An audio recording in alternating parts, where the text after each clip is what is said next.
What's up, guys? CJ here, and welcome back to another all-new episode of Super Friends. As always, I'm joined by the usual suspects, Tim. How's it going, everyone? And Luke. Hey guys, what's up? WB, their shakeups continue, and this is maybe potentially giving us a little look at the future of the DCEU, the near future, like potentially over the course of the next 2 years, actually. So first up, they've actually made some internal changes. We've been covering this story for 2 months now, basically since the post-Justice League aftermath when John Berg and Jeff Johns were sort of shuffled around. John Berg, of course, leaving the DC Films banner for WB to go become a producer with the studio. Jeff Johns kind of staying in a chief creative officer, consulting role, apparently. So not a huge change for him. They then named Walter Hamada as the president of DC Films Group, who, of course, Walter has had a ton of success with their horror franchises, specifically The Conjuring and stuff like that.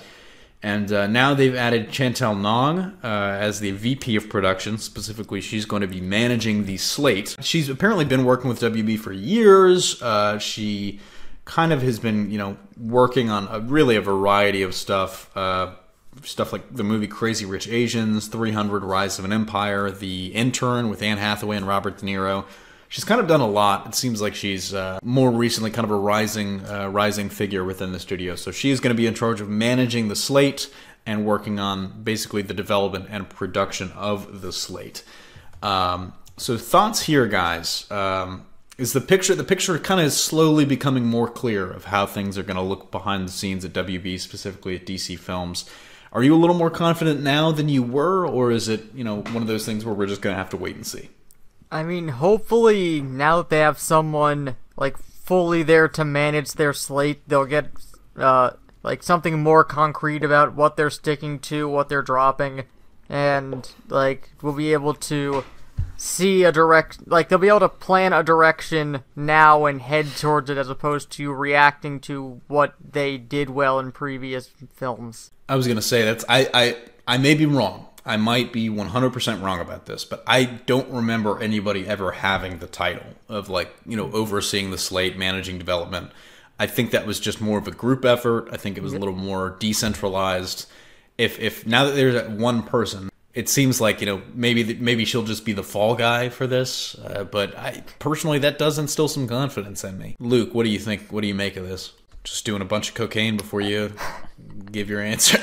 I can't say anything specific. I don't know. I'd like to think things get I like to think things get better, but I don't know. They have to prove themselves. They have to, Well, they have to have the chance to actually do something. They're in the doghouse. Like any good romantic comedy, DC is going to have to prove to Luke that they've really changed. Right now, they're in the third act breakup. We're in the third act breakup. Yes, only then will my cold, cold heart melt. Believe it or not, fun fact, How to Lose a Guy in 10 Dates. Or 10 Days, 10 Dates. I wrote that. That's Luke wrote that, but it's actually the number 3 movie in terms of opening weekends. Believe it or not. In terms of, at the domestic box office. DC will catch Luke as he's leaving at the airport. Let's run through. Age of Ultron, How to Lose a Guy in 10 Dates, Black Panther. Really weird. This past week has been wild. All right. Definitely something that I think, as the picture is becoming more clear, I'm getting more confident. But again, I'm kind of in between both worlds. I'm I'm with Luke on that, where they've got to prove themselves right. And we're also now getting a clearer picture, speaking of increasing clarity, about what the slate looks like from here on out. Technically, if you want to say, quote-unquote, Phase 1 ended with Justice League, then Phase 1 is over. It was 4 movies long. Now we're into Phase 2, potentially, in the new slate of films. Now we've got Aquaman and Shazam. Of course, Aquaman coming out in December of this year. Shazam coming out in February of next year, in production right now. What happens next, though, is the really big question, because those films were already kind of in production or with the wheels very much in motion by the time the post-Justice League shakeups have happened. Well, also, there were 5 films in Phase 1. Shut up. Also,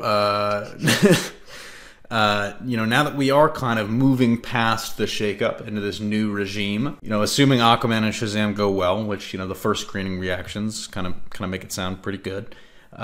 Wonder Woman 2 is going to be coming, I believe, in 2019 still, and that's potentially going to be the first of these 3 new films that we're hearing about. The Flash movie is listed here in this THR article as another film that is potentially another addition to Phase 2 that will finally actually get made now that it has some directors.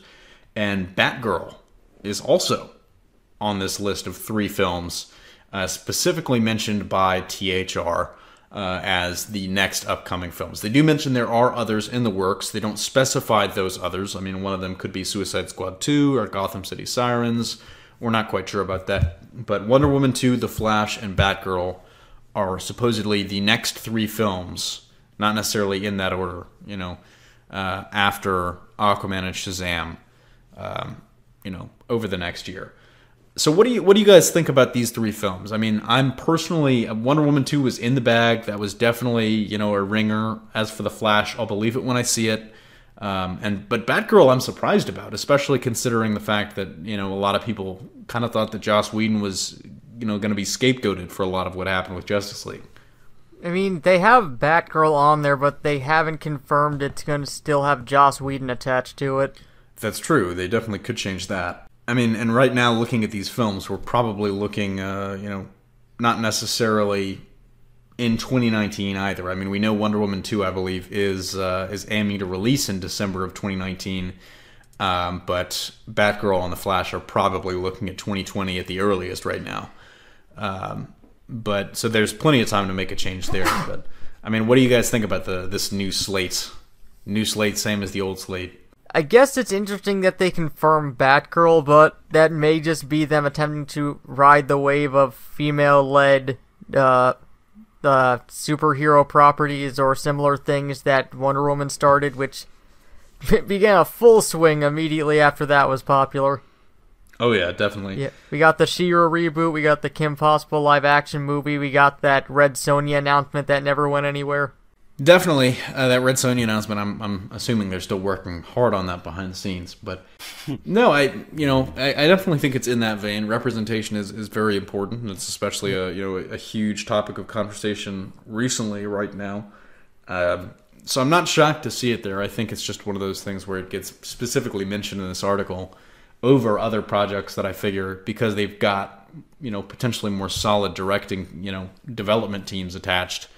I kind of figured. I'm more surprised. I honestly thought it was dead after the Joss Whedon stuff, but yeah, I don't know. Again, I think like with movies like The Flash, which is now Flashpoint, it's one of those like I'll believe it when I see it. Batgirl is kind of that way too, but more like yeah. Batgirl will also be Flashpoint. Batgirl will be Flashpoint, and it remains to be seen if Flashpoint is going to be truly what I think many of us think it's going to be, and it's kind of like a universal reset button. But again, it's one of those things where it's planned from the beginning, though. Exactly. I mean, Aquaman and Shazam, all according to plan. You can't mess up the plan if there was no plan in the first place. I love it when a plan comes together. The DCEU motto. It's one of those things where if Aquaman is not successful, do they even go ahead and make Flashpoint? If Aquaman is a rousing success and Shazam's a hit and Wonder Woman 2 continues that streak and Flashpoint is received really well, do they go ahead and reboot everything? It's one of those things where there's whoever is going to be making these decisions, whether it's Walter Hamada or Chantel Long. It's a tough choice, and I do not envy them, even though I think we do a lot of thinking for them on this show specifically. There a lot of judging is done on this show. We can't know the true stress of their positions or what they have to go through, but at the same time, we can only speak to our experiences with the films that have come out of the studio.